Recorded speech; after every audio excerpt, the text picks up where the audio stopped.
Hi, it's me again with Corel Draw Tips and Tricks. Somebody emailed me and been a couple of days ago and they figured it out before I could get to it.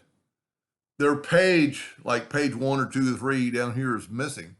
I don't know that I would have figured it out, but I was away from the computer and they text me or they emailed me back that they figured it out.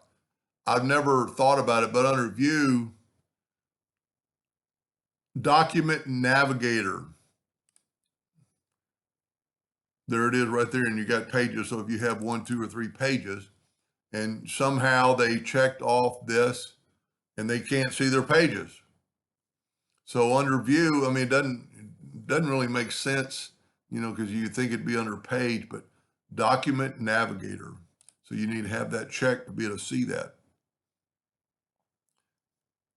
And it's just like same thing. So I wasn't going to make a video on that. Well, you know what? A lot of people have, like rulers. My rulers are missing. Well, that's under View and Rulers. So anyway, I hope that helped a little bit. Thank you for watching.